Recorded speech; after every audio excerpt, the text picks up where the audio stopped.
오늘 우리에게 주시는 하나님 말씀은 창세기 12장 1절에서 3절의 말씀입니다. 창세기 12장 1절에서 3절의 말씀을 저와 여러분이 함께 봉독하겠습니다. 여호와께서 아브라함에게 이르시되 너는 너의 고향과 친척과 아버지의 집을 떠나 내가 내게 보여줄 땅으로 가라. 내가 너로 큰 민족을 이루고 내게 복을 주어 내 이름을 창대하게 하리니 너는 복이 될지라. 너를 축복하는 자에게는 내가 복을 내리고 너를 저주하는 자에게는 내가 저주하리니 땅의 모든 족속이 너로 말미암아 복을 얻을 것이라 하신지라. 아멘. 고대 이스라엘의 그 역사와 언어 두 번째 시간, 성경의 역사 계속해서 이렇게 펼쳐가겠습니다. 성경의 역사라는 책을 함께 우리가 이제 살펴보는데요. 사실은 이제 이 시리즈를 시작하면서 이스라엘의 역사라고 하는 비슷하죠. 성경의 역사, 이스라엘의 역사 비슷한데 존 브라이트라고 하는 미국의 구약학자의 책을 이렇게 함께 살펴보려고 책을 주문했었습니다. 근데 지난주에도 안 오고 그리고 이번 주도 이렇게 계속 안 오다가 어제 이렇게 왔어요. 그래서 사실은 끝에 가가지고 지난주에 이제 주제를 좀 바꾸게 됐습니다. 근데 어제 이제 책을 받아서 몇 페이지를 읽어보다가 너무 늦게 와서 너무 속상하다 하는 생각이 들었어요. 정말 좋은 책이에요. 우리가 지금 살펴보는 책은 옥스퍼드 대학에서 이제 가르치는 구약학자의 그 책이라고 한다면 존 브라이트라고 하는 사람은 미국의 그 신학자입니다. 대표적인 신학자입니다. 이분의 이제 그 책의 그 서문에서 눈에 띄는 글이 있어가지고 함께 나누고 오늘 말씀 나누려고 합니다. 이스라엘로 하여금 이스라엘이 되게 한 것은 무엇인가? 이스라엘을 주변 국가들과 다르게 만든 것은 무엇인가? 그것은 언어도 아니고 관습도 아니고 역사적인 경험도 아니고 물질 문명이 아닌 믿음이었다. 이스라엘은 믿음 때문에 한 민족이 된 백성이었다. 그러므로 이스라엘의 역사는 12지파 동맹의 역사, 한 민족의 역사가 아니다. 그것은 한 믿음과 그 믿음을 소유한 민족의 역사이다. 여러분 정말 막 그냥 전율이 생기게 하는 정말 그 성경을 갖다가 보는 눈을 열어주는 그런 문장이에요. 그리고 이어서 얘기를 하기를 역사와 신학은 반드시 분리되어야 된다. 만일 역사와 신학이 혼동된다면 역사가는 하나님 편에서 역사를 저술하기 시작할 것이며 하나님은 하나의 역사 자료가 될 것이다. 사실 이제 우리가 성경을 보게 될 때 성경은요 역사 기록이 아니에요. 어떤 거냐면요 역사적인 경험에 대한 신앙적인 해석이에요. 그 신앙적인 해석을 신학이라고 부릅니다. 그러니까 일어난 사건을 어떻게 믿음의 눈으로 해석하고 바라볼 것이냐, 이것이 바로 그 해석이 신학이에요. 그러니까 신학은 신학교에서 학생들을 가르치는 신학자들의 것만이 아니고 이 성경 자체가 신학이 없다면은 나올 수 없는 책이에요. 그러니까 똑같이 노예 생활하는데 이스라엘 백성들은 우리 노예 생활했네, 나라 뺏기고 이렇게 노예 생활하고 있구나, 끝 하고서는 이렇게 한 것이 아니고요. 여기에 무슨 하나님의 뜻이 있을까? 우리가 이렇게 노예 생활, 바벨론에 다시 노예 생활하게 된 거 하나님께서 어떤 뜻이 있기에 우리가 이런 생활을 하게 됐을까 반성했어요. 그리고 또 생각을 해봤어요. 그랬더니 이 구약의 그 믿음이라고 하는 놀라운 선물을 받게 된 거예요. 그러니까 우리가 지금 성경의 역사를 갖다 살펴볼 때 오늘 이제 두 번째 시간인데요. 상당히 객관적인 그런 역사들에 대해서 얘기할 거예요. 그러면 우리가 그 믿음만 있으면 되지 그렇게 굳이 이렇게 고고학적이고 역사적인 이런 내용들을 알 필요가 있을까? 근데 사실 그런 배경 속에서 객관적인 역사적인 사건들이 일어났는데 그 역사적인 사건에 대해서 이스라엘 백성들은 어떻게 믿음의 눈을 가지고 하나님께서 역사하시는 그리고 하나님이 이끌어 가시는 구원의 역사를 갖다 보게 됐는지를 우리가 생각해 보는 거예요. 지난번에도 살펴봤지만은 사실은 이스라엘의 역사, 성경의 역사는 이 지중해 동쪽에 지금의 이스라엘과 시리아 그리고 레바논 그리고 이집트 그리고 이라크와 이란까지 그 위치는 그런 넓은 지역, 그리고 저 위쪽으로는 이탈리아와 그리고 지금의 터키 땅을 갖다가 있는 빨간색 쪽의 땅은 터키 땅이죠. 저 위쪽. 이 배경 속에서 이루어진 거예요. 그리고 이것은 지난번에 살펴봤던 것처럼 우리 세계사를 공부할 때 비옥한 초승달 지역이라고 하는 문명의 발상지, 두 개의 문명의 발상지죠. 어떤 거예요? 메소포타미아 문명하고 이집트 문명이 이어지는 이 세계사적인 그 객관적인 역사의 흐름 속에서 이스라엘 백성들이 함께 살았어요. 그러나 똑같은 시대와 똑같은 환경 속에 살았던 사람들과는 다른 그 믿음의 눈과 믿음의 고백을 하게 됐다는 것이 오늘날 우리가 성경을 보면서 깜짝 놀라게 되는 거죠. 이제 그 역사적인 배경 가운데서 예루살렘은 성서의 대부분이 기록된 그런 장소입니다. 트럼프 대통령이 지금 2기를 맞이하는데요. 트럼프 대통령 1기 때 중동을 발칵 뒤집게 하는, 그래서 세계 전쟁이 일어나게 할 법한 말실수를 한번 했었죠. 그것은 어떤 거냐면 이스라엘 당국에게 물어보지도 않고 이스라엘의 그 수도를 예루살렘으로 옮기겠습니다. 지금 이제 텔아비브 지역에서 저기 있는데 그 텔아비브 지역 아니고 이스라엘의 수도를 예루살렘으로 옮기겠습니다. 중동 지역에서 난리가 난 거예요. 이거는 죽자는 얘기냐? 그러면 한번 붙어보자 하는 얘기가 나왔었어요.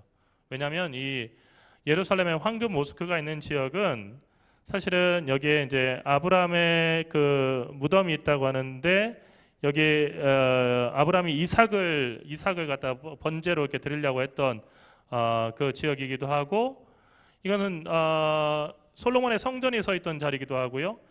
정말로 그 이스라엘과 이슬람의 꾸란과 구약 성경의 역사가 함께 뒤섞여 있는 곳이에요.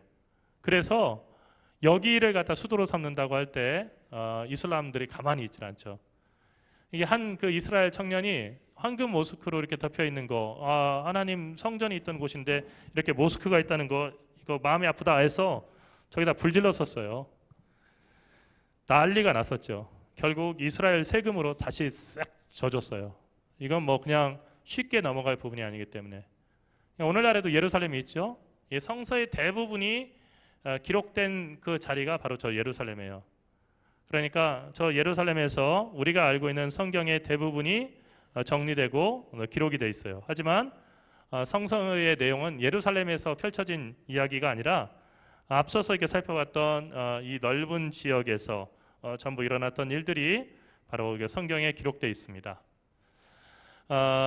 이 기원전 8세기는 성경 기록의 시작이에요. 이게 최초의 이제 성경으로 보이는 이 성경이죠. 이게 뭐 쐐기 같기도 하고 막 이렇게 이게 무슨 글자야? 근데 여러분 이게 중동에서 이런 거 하나 발견하면은 정말 잘 되면요, 여러분들 평생 정말 돈 벌지 않아도 자자손손까지 살 수도 있어요. 엄청난 고고학적인 그 발견입니다. 성경의 한 부분이에요.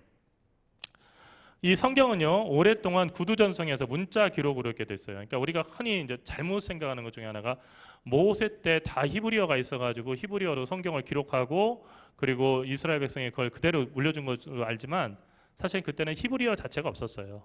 그러면 어떻게 됐을 거냐? 구두전승으로 했어요. 그러니까 구두전승이라는 건 뭐냐면요, 입에서 입으로 전하는 거예요. 성경이 얼마나 많은데 이 구두전승이 이렇게 가능합니까? 사람들이 사실 회의를 가졌었어요. 그리고 구두전승이라는 게 정확할까 하는 생각을 가졌었어요. 그런데 이 모든 그 질문에 대해서 구두전승은 상당히 정확해라고 하는 것을 확신하게 된 그 사건이 있었는데, 그것은 쿰란이라고 하는 그 사해 주변의 동굴에서 쿰란 사본이 발견된 거예요. 그 쿰란 사본에 보니까 이게 가장 오래된 성경 사본인데 지금 우리가 가지고 있는 성경과 다르질 않았어요. 그러니까 오랫동안 성경은 구전됐다고 했죠. 마치 우리나라에서 판소리를 할 때 판소리 악보라는 게 없잖아요. 그리고 가사집 이런 거 없어요. 어떻게 했냐면 구두전승으로 만든 거예요. 그러니까 스승이 제자에게만 전수해 주는 거죠. 예컨대 동편제와 서편제가 있어요. 우리나라 그 지형으로 이렇게 해서 판소리의 그 계보가 이렇게 나뉜다고요. 근데 동편제의 그 정통 완전히 그 핵심이 되는 그 스승이 그 제자에게 전해줄 때 어떻게 하냐면 자, 따라해봐라 하고서는 그렇게 부르면 제자가 따라하는 걸로 하는 거예요. 그게 이제 요즘에 와서는 악보로도 정리가 되고 가사로도 정리가 됐는데 성경도 그렇게 내려왔다는 거죠. 이게 성경은 사실은 매우 후기에 기록됐어요. 예를 들어서 전도서 같은 경우에는 기원전 10세기에 솔로몬이 썼다고 주장하는데 나중에 이제 그 고고학적인 그리고 성경의 그 표현들이라든지 이런 걸 연구해 보니까 아리스토텔레스라고 하는 그리스 철학자의 작품보다도 후대에 기록된 작품이라는 것을 성서학자들이 발견한 거예요. 또 다니엘서는 보면은 기원전 8세기에 예레미야와 함께 살던 그 시대, 그러니까 아시리아와 뭐 바벨론 뭐 이런 그 시대를 배경으로 한 것 같지만 그런데 그 나와 있는 내용 가운데 매우 상징적인 그 내용들이 기원전 2세기 마카베오가 살던 시대에 알렉산더 대왕의 그 흐름으로서 헬레니즘 문화가 들어오면서 특별히 예루살렘 성전에다가 돼지 기름을 붓고 거기에다 우상을 세웠던 그 기록들에 관한 이야기들이 이 다니엘서에 나오는 내용과 멸망에 가증한 것이 서지 못할 곳에 선 것을 보거든 믿는 자는 깨달을진저 복음서에도 나오는 그 말씀 하고 문맥이 닿는다는 걸 알았어요. 그래서 이거 다니엘서는 상당히 옛날을 배경으로 얘기한 것 같지만은 후대의 이야기다 하는 것을 깨닫게 됐고, 이건 마치 뭐와 같으냐면요, 현재의 그 극악한 그런 이방 민족이 다스리는 정권에 대해서 비판을 해야 되는데 직접적으로 비판하면 어떻게 될까요? 다 붙잡혀가서 고난당하는 거예요. 그러니까 우리나라 초대교회 역사를 보더라도요, 요한계시록을 강해하는 것을 조선 총독부가 반대했어요. 그러니까 요한계시록을 읽으면 안 된다.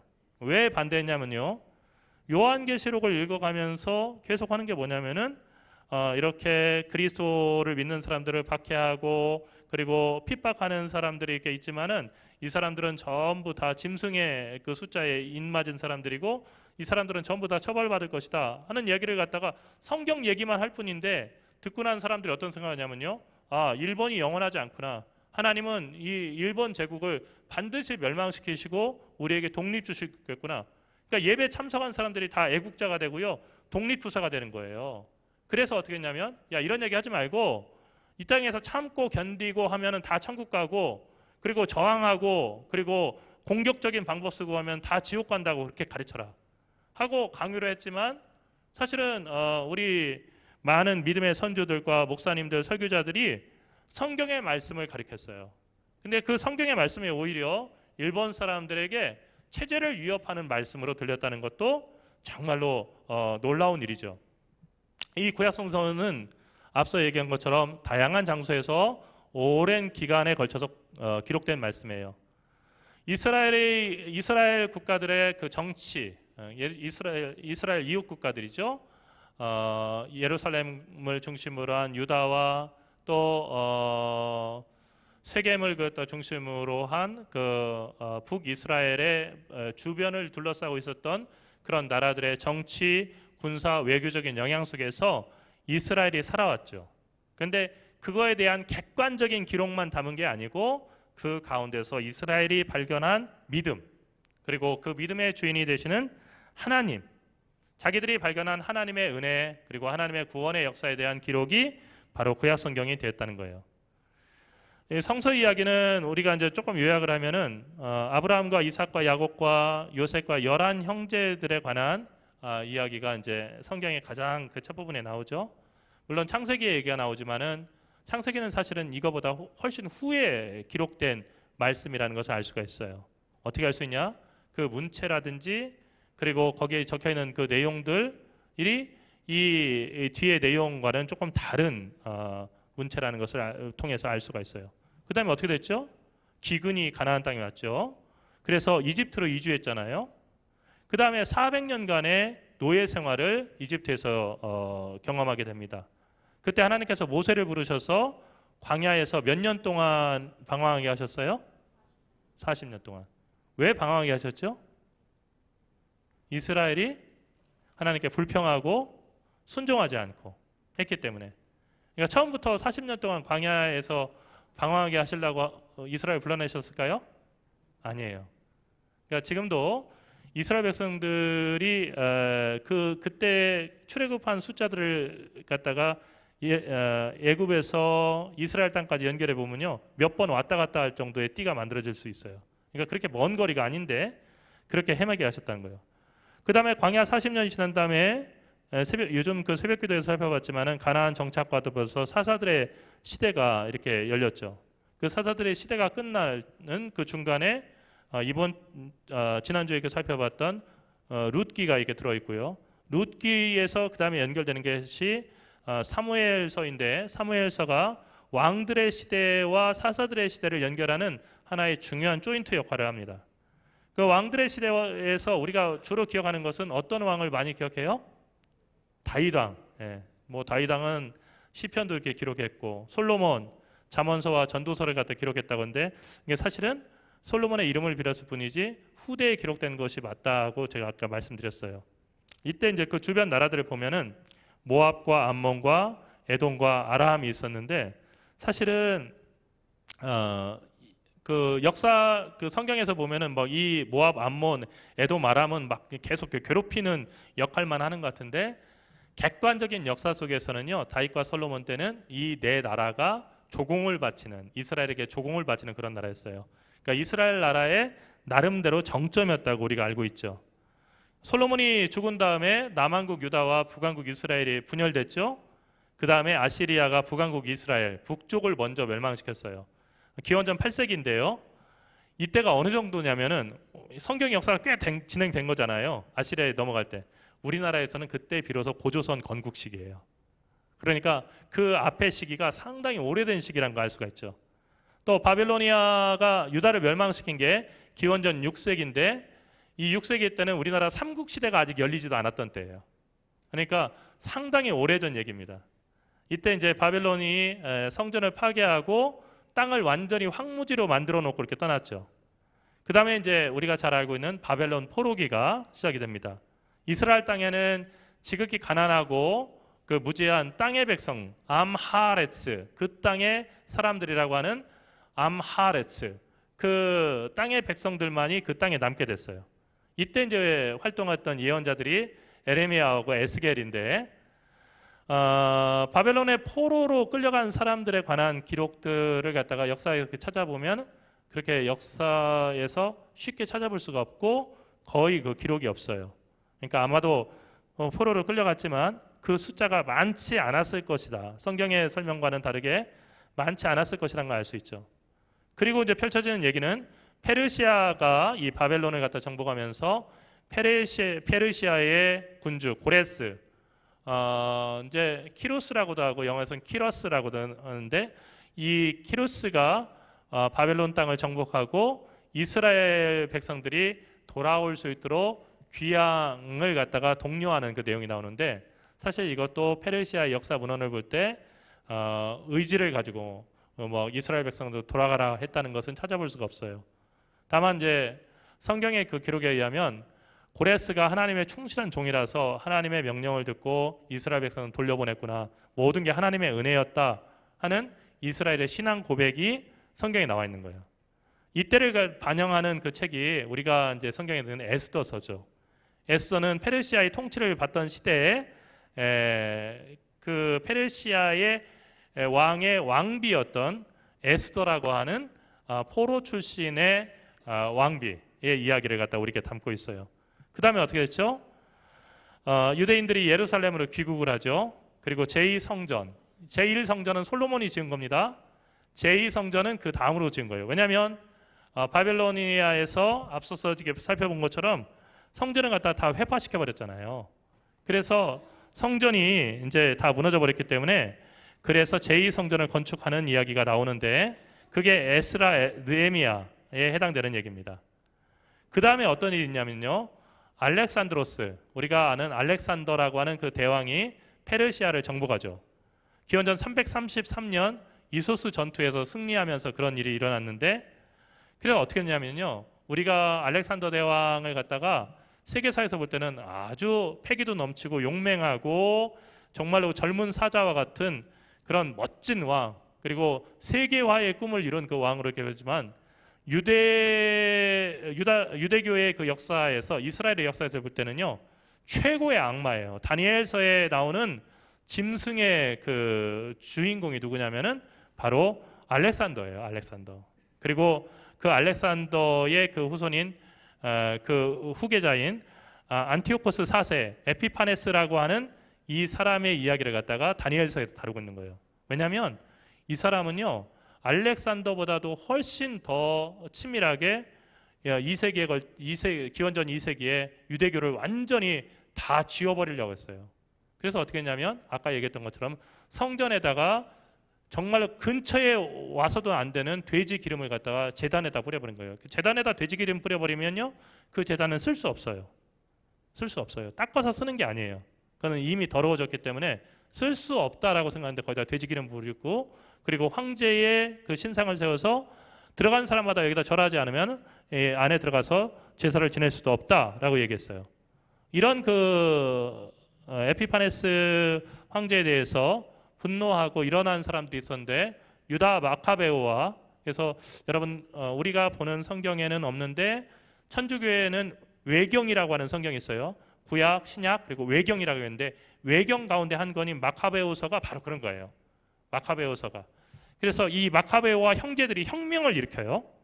그래서 예루살렘에 마카베오 왕국을 갖다가 세우게 되죠. 철저하게 말씀 가운데서 살아가는 믿음의 왕국을 갖다 세우게 되는데, 마카베오의 혁명이었어요. 물론 나중에는 실패하게 되죠. 그리고 이제 기원전 4세기에서 3세기 초까지도 구약 성경은 대부분 기록되지 않은 채 어떻게 됐다고요? 구두 전승으로만 이어졌어요. 그런데 이 구두 전승이 뭐 얼마나 정확할까? 상당히 정확하고 대단히 놀라울 정도로 지금 그 본문과 원래의 본문이 일치한다는 것을 구약학자들이 발견했어요. 그것을 알게 해준 것이요, 사해사본이에요. 여러분, 이게 가죽 양피지로 되어 있는 두루마리 사본이 이렇게 흙더미 속에서 발견된 거예요. 여기는 이런 게 가능한 게 뭐냐면 비가 많이 안 오잖아요. 그러니까 되게 건조하잖아요. 어느 날 목동 하나가요, 이 사해 그 주변에 살아가던 팔레스타인 그 목동 하나가 양 한 마리를 잃어버렸대요. 성경에 나오는 얘기처럼. 양을 찾아서 막 가는데요, 양이 없는 거예요. 한참을 찾아가지고 그 양을 발견했어요. 근데 그 양을 발견하고서 딱 이렇게 보니까 밑에 이렇게 보니까 구멍이 나 있어요. 동굴이 나 있는데 한 번도 그 일대에 와서 못 보던 그 동굴이었어요. 그래서 보고서 이렇게 보니까 상당히 깊어 보여가지고 돌멩이를 던졌어요. 돌멩이를 던졌는데 밑에서 쨍그랑 소리가 났어요. 쨍그랑 소리가 났다는 건 무슨 얘기일까요? 적어도 뭐가 있다는 얘기일까요? 유리창? 아닙니다. 유리창은 아니겠죠? 뭐가 있을까요? 항아리 같은 그 도기 같은 게 있다는. 이 뭔 소리지? 왜 여기서 쨍그랑 소리가 날까? 해서 들어가 봤어요. 얘가 발견했어요. 엄청난 발견한 거예요. 엄청난 발견한 거예요. 물론 이런 거 잘 몰랐기 때문에 이거 아주 헐값에 팔아넘겼어요. 그래서 별로 돈 못 벌었어요. 근데 여기에서 이사야서의 그 두루마리하고 우리가 가지고 있지 않은 구약 성경의 그 사본들이 발견이 되는데, 이 학자들이 이 사해 사본을 갖다가 분석해보고 데드시 스크롤이라고 하는 이 스크롤인데, 이거를 발견하고서 깨닫게 된 게 뭐냐면요, 우리가 가지고 있는 성경에 대해서 정확성에 대해서 구두전승했으니까 정확하지 않은 부분이 있지 않을까 생각했는데 상당히 정확하다는 것을 확신하게 된 것이 이 사해사본이었어요. 여러분, 그렇게 해서 이제 이스라엘의 성경이 어떻게 내려온지를 알게 된 거죠. 그러면 주변에 있는 역사 문서에 이스라엘이 언급된 경우는 어떤 경우냐? 1896년에 이집트 테베에서 발견한 메르넵타라고 하는 비석이 있어요. 거기 27번째 줄에 문자로 이스라엘이라고 하는 문자가 이렇게 해석될 수 있는 그런 문자가 있어서 이스라엘 비석이라고 이렇게 부르기도 해요. 이 기록에 따르면은 이스라엘 백성들은 기원전 13세기에, 그러니까 출애굽 전에 이미 팔레스타인에 있는 이 사람들을 갖다가 이스라엘이라고 부르기도 했고, 당시에 팔레스타인 땅에 있었지만은 이집트의 지배를 받고 있는 노예, 합비루라고 하는 그 노예들이었다고 하는 것을 이 역사 문서에서 발견했어요. 그러니까 이제 이쪽에 있는 것이 그 메르납타 비석인데 밑에 보면은 이렇게 조그마한 그 칸을 갖다 확 대는 게 있는 거예요. 이게 이제 이스라엘이라고 하는 언급이 나온 거예요. 그래서 13세기에도 이미 이스라엘 백성들이 팔레스타인 땅에 있었고, 그리고 이들은 에집트의 지배를 받고 있었구나, 노예들이었구나 하는 것을 알게 됐어요.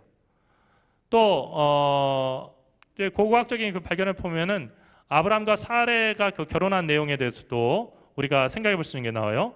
창세기 12장 11절에서 13절에 보면 아브라함이 이집트로 들어갈 때 그 사레한테 얘기했었죠. 너 내 동생이라고 해라. 그러면 이스라엘 사람, 그 이집트 사람들이 날 살려줄 거다. 그런데 아내다라고 얘기하면은 나 죽이고 너를 뺏어갈 거다. 그러니까 사람들이 만나서 누구냐고 물어보면 나는 저 아브라함의 여동생이라고 하자. 그러면 내 덕분에 나도 안전하고 내 목숨도 이렇게 살 수 있을 거다. 이렇게 이제 얘기를 했어요. 그런데 이제 시간이 지난 다음에 마리 문서라고 하는 것이 시리아 지역에서 이렇게 발견이 됐는데, 여기에 이제 오누이끼리 혼인하는 풍습에 관한 기록이 등장했어요. 그런데 성경을 보게 되면은, 성경의 후대에 보면은 오누이끼리 결혼하는 것은 율법으로 금하고 있는 거예요. 그럼 이게 어떤 얘기일까? 우리가 이제 가만히 생각해 보면 아브라함과 사레는 오누이였는데 결혼했다 하는 얘기가 아니고, 실제로 이것은 하나의 계책이었잖아요. 그러니까 나의 아내라고 얘기하면은 내가 잡혀 죽을 거니까, 그러니까 원래는 아내지만 오누이다라고 얘기하자라고 얘기했다는 것을 얘기하는 거잖아요. 그래서 이 마리 문서에서 오누이끼리 혼인하는 풍습에 관한 이야기들이 나오긴 했지만 이것을 아브라함하고 그대로 연결해서 볼 수는 없다는 거예요. 하지만 이 마리 문서에는요, 이스라엘의 초창기 족장들, 그러니까 아브라함과 이삭과 야곱을 포함해서 그 전대의 그 사람들까지 어떤 삶을 살았는지를 살펴볼 수 있는 많은 내용들이 이 마리 문서를 통해서 발견됐어요.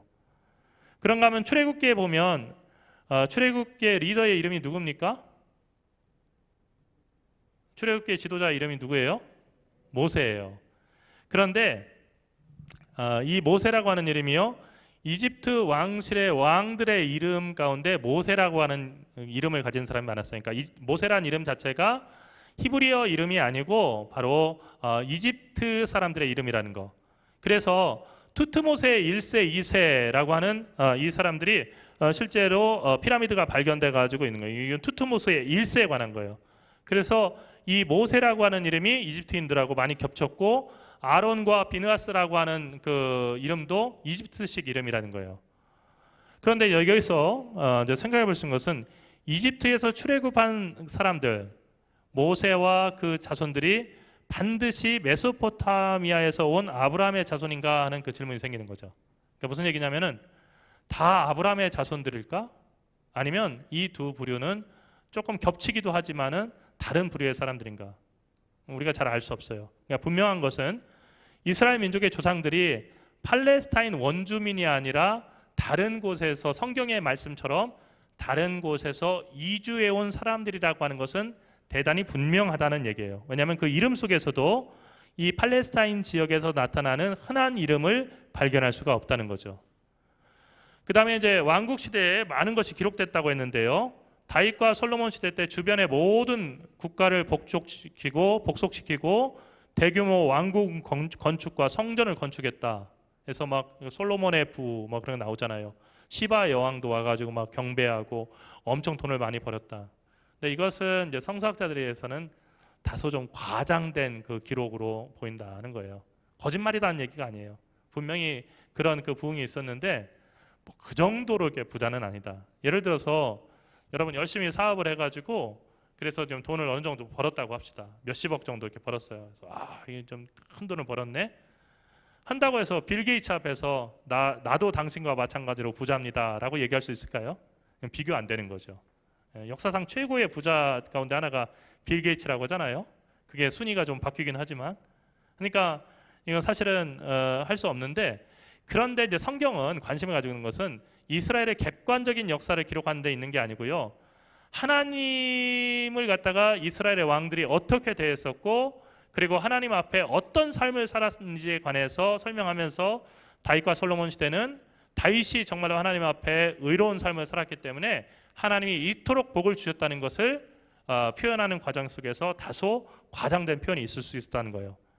그러면 외부 기록에 의해서 확증할 수 있는 이스라엘 역사는 어디 있을까? 다윗과 솔로몬은 안 유명해요. 객관적인 역사 속에서는요. 기원전 8세기와 기원전 9세기부터 기원전 8세기 역사에 보면요, 오므리의 집이라고 하는 표현이 많이 나오는데, 런던 그 대형 박물관에 있는 블랙 오벨리스크라고 하는 유명한 역사적 유물에도 오므리의 아들이라고 하는 표현이 나와요. 그러니까 누구를 얘기하는 거냐면 예후라고 하는 그 왕을 의미하는 거죠. 그 오므리의 아들이라고 하는 표현으로 써요.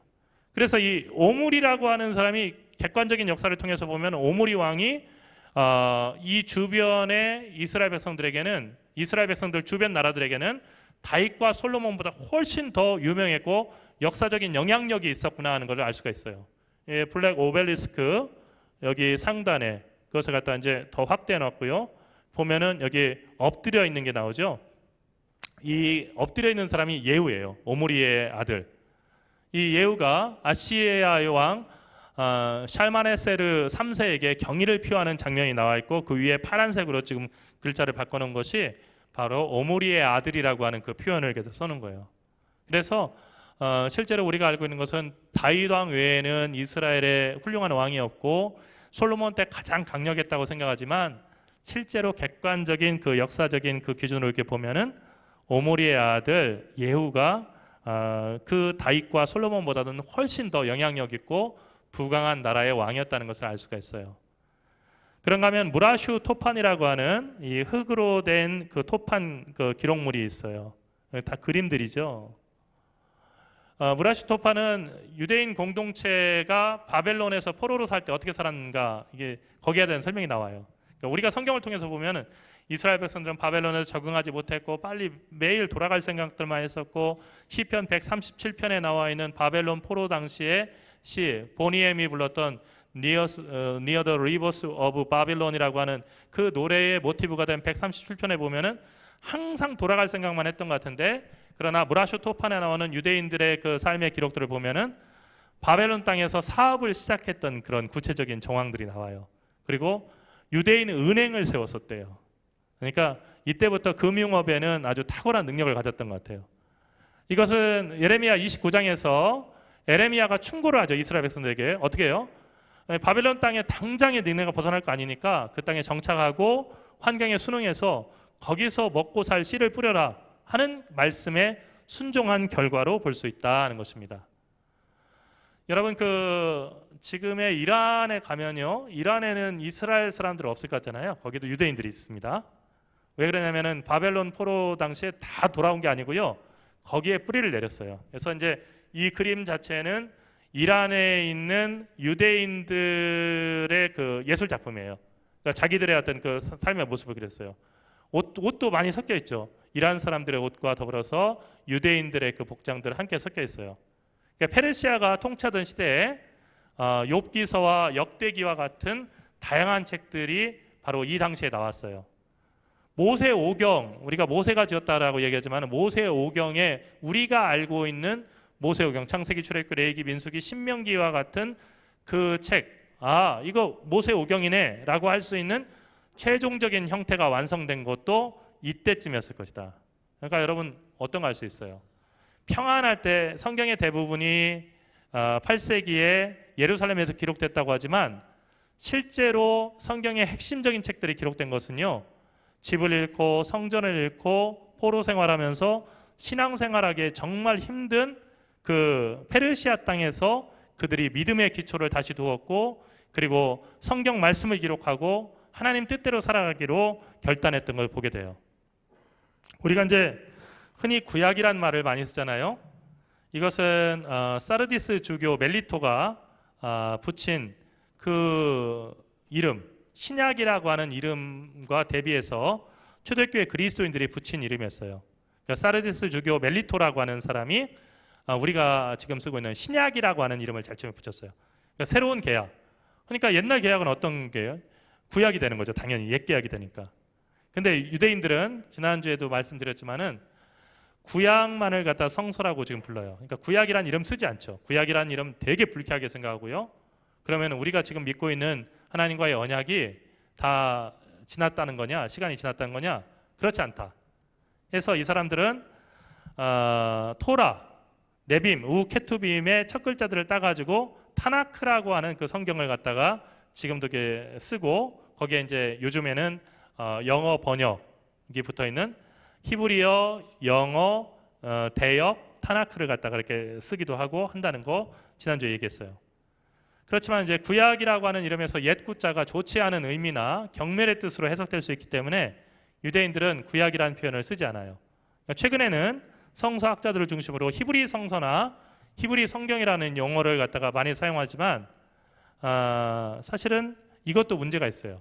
왜냐하면 구약 성경의 모든 책이, 대부분은 그렇지만은 모든 책이 히브리어로 기록된 것은 아니기 때문에 그렇다는 거죠. 구약 성경의 언어는 이렇게 많은 언어를 가지고 기록이 돼 있어요. 그래서 구약 성경, 구약 성서 신학을 전공하려면요 머리털이 많이 빠져요. 신약 성경은 헬라어와 라틴어 정도만 잘 알아도 별 문제가 없는데, 구약 성경은요 우가리더, 페니키아어, 모아버를 갖다 공부해야 돼요. 제가 이제 저도 구약 신학 전공자인데 제가 구약 공부할 때 이게 다른 그 전공자, 저는 시편 전공했었는데 다른 전공하는 선배 목사님들 가운데서 박사과정 공부하는 분 가운데 우가리더 그 문법을 가지고 다니는 그런 분 봤어요. 근데 이거 사멸어예요. 쓰지 않는 언어이기 때문에 참 어려운 언어예요. 그런가 하면은 아카데어가 있어요. 아시리아에 끌려갔었잖아요. 거기서 쓰단 말이에요. 그런가 하면은요 우리가 뜬금없이 생각하는데 아프리카의 에티오피아어가 상당히 중요해요. 왜냐하면 성경의 가장 원형적인 모습을 지금까지 보존하고 있는 데가 어디냐면 에티오피아예요. 그러니까 이스라엘이 로마의 지배를 받아서 정말 그 본래 기독교 그 초대교회가 로마의 지배를 받아가지고 기독교가 매우 로마화 될 때도 에티오피아는 그 초기의 순수한 모습을 갖다가 유지했어요. 그리고 경전도 따로 가지고 있는데 그게 에티오피아 성경이에요. 그런가 하면은 예수님은 어떤 언어를 쓰셨냐면 우리가 생각하는 것처럼 히브리어나 헬라어 쓰신 것이 아니고 아람어라고 하는 말을 썼어요. 아람어는 예수님의 모국어예요. 근데 아람어는 히브리어하고 비슷한 부분도 있지만 히브리어가 아니에요. 대표적인 게 어떤 거냐면요, 성경에도 나오는데 탈리타쿰 하고 하는 말이 소녀야 일어나라, 이거 아람어예요. 엘리 엘리 라마 사막다니, 사람들이 알아듣지 못하고 저 사람이 엘리야 부르나 보다 하는 얘기가 나오잖아요. 왜 그게 나오냐면은 이거 히브리어가 아니에요. 그렇기 때문에 들으면서 엘리야 부르나 한 거예요. 또 열려라 하는 에바다, 그리고 아버지를 갖다가 부를 때 예수님께서 아바라고 이렇게 부른 거, 이런 것들도 전부 다 아람어예요. 그런가 보면 에스라 4장 8절에서 6장 18절, 7장 12절에서 26절은 전부 다 아람어로 기록되어 있어요. 그러니까 만약에 한 사람이 구약 성경을 전공하는데, 구약 성경 신학을 갖다가 전공하는데 히브리어를 잘 알고 있다. 그런데 에스라서를 연구하는데 아람어 전혀 모른다. 그러면 사실은 연구하기가 힘들 정도예요. 전부 다 본문이 그걸로 되어 있으니까. 또 다니엘서 같은 경우는 더 많은데요. 2장 4절부터 7장 28절이 전부 다 아람어로 기록되어 있어요. 그래서 구약 성경을 전공하려면 아람어를 갖다가 모르고 구약 성경을 갖다가 제대로 연구하기 힘들다는 거예요. 히브리어도 많이 달라졌어요. 여러분 이 히브리어 이렇게 보게 되면은 저 위쪽에 나와 있는 이렇게 대각선으로 되어 있는 보면요, 글자들이 있는데 밑에하고 이렇게 차이가 있는데 점이 없다는 거예요. 점과 막대기 같은 게 없죠. 예. 그러니까 기원 전에는 사실은 많은 시간은 문자가 없이 지냈다가, 그리고 이렇게 이제 모음이 없이 자음만 있는 글자들이 그렇게 되어 있었어요. 그러다가 기원 후에 점과 짧은 선을 통해서 모음을 표시할 수 있는 체계가 이게 만들어졌죠. 그래서 밑에 같은 경우에 이제 이게 창세기 1장 1절이거든요. 그런데 여기는 이렇게 보면요, 어느 정도냐면 발음도 하고 그리고 어느 정도 길게 뽑고 이런 것도 알 수 있어요. 그래서 1장 1절은 읽어보면은 베리싯 바라 엘로힘 에타샤마임 베타레츠, 길게 뽑으라고 이렇게 되어 있대요.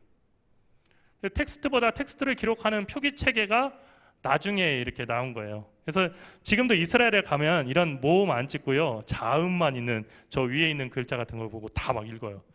그러면 히브리어 조금 공부한 사람들은 거기에 기가 죽는 거예요. 오, 근데 그게 사실 그게 어렵잖아요. 조금 연습하면요, 그 단어가 그 단어이기 때문에 여러분들도 좀 어느 정도 그 숙달이 되면 몇 년간, 물론 몇 년간 열심히 하셔야 돼요. 몇 년간 열심히 하시면 다 읽을 수가 있어요. 요즘에는 뭐 평신도들도 이렇게 성서 언어를 공부하는 분들이 있는 것 같아요. 칼 바르트라고 하는 독일 신학자가 일본에 갔을 때 깜짝 놀랐던 장면이 있어요. 2번 놀랐다고 하는데요. 일본이 우리나라보다 신학교가 훨씬 먼저 생겼어요. 그리고 많은 신학 서적들도 일본 그 신학자들이 냈어요. 그리고 세계적인 신학자들이 우리나라에는 오지 않았어도 일본에 와서 강연한 경우가 많았었어요. 칼바르트를 초대했는데 칼바르트가 이제 그 강연하다가 한번 성경을 읽어보시죠 했더니 일본 사람이 읽는데, 물론 옆에 통역이 있었지만은 그 일본 사람이 있는데 떠듬 읽더라는 거예요. 그래서 칼바르트가 한번 실망했대요. 아, 일본이 학부열이 되게 높고 뭐 그런 나라라고 했는데 성경도 저렇게 떠듬 읽다니 해서 한번 놀랐고요. 2번째 놀랐는데요, 나갈 때, 그 사람이 나갈 때 보니까 들고 있는 성경이요, 평신도였는데, 신학자가 아니고 그냥 평신도였는데 헬라어 성경을 들고 있는 걸 보고 깜짝 놀랐다니까. 무슨 얘기냐면요, 헬라어 성경을 보고 일본어로 그냥 자기가 직독직해를 해서 일본어로 해석을 할 정도로 헬라어 성경을 읽을 수 있었다는 거예요. 깜짝 놀랐다는 거죠. 여러분, 어쨌든 이 히브리어가 구약 성경의 대부분을 기록하고 있어요. 성서, 우리가 알고 있는 구약 성서와 역사의 정확성에 대해서는, 사실 성경은 팩트보다는 앞서 얘기했던 것처럼 신학과 그리고 이데올로기에 근거한 판단과 해석을 기록한 책이에요. 그러니까 이 성경 자체가 해석이에요. 그러다 보니까 유다 왕국을 이스라엘 왕국보다 훨씬 의롭고 그리고 중요한 나라로 보는 관점이 이 성경에는 돼 있지만은, 실제 이스라엘의 역사를 통해서 보면은 이스라엘 왕국이 유다 왕국보다 훨씬 더 중요하고 그리고 의미 있는 그런 역사의 순간들을 갖다가 이끌었던 것을 보게 돼요. 또 성경의 메시지의 핵심은 역사 속에 나타난 하나님의 뜻에 대한 해석이에요. 그러니까 역사의 사건을 어떻게 하나님께서 이끌어 하신 그 사건으로 해석할 것이냐가 성경의 얘기죠. 그리고 한 번에 한 자리에서 만들어진 책이 아니라 여러 책을 모아놓은 선집이고, 성경은 다루는 역사에 대한 다양하고 복잡한 그런 해석 속에서도 하나님의 뜻이 무엇이냐 하는 것을 추구한 책이에요. 자, 이렇게 우리가 고대 이스라엘의 역사와 언어의 발전 속에서 성경이 어떻게 기록되는지를 우리가 보게 됐어요. 다음 주부터는 우리가 이제 더 보다 구체적으로 성경 안으로 들어가서 어떻게 그 성경이 이스라엘 백성들의 삶에 그리고 신앙에 그리고 이스라엘 백성들의 구체적인 역사의 결단 속에 영향을 미쳤는지를 살펴보게 될 거예요. 기도하겠습니다. 하나님, 은혜와 사랑을 감사합니다.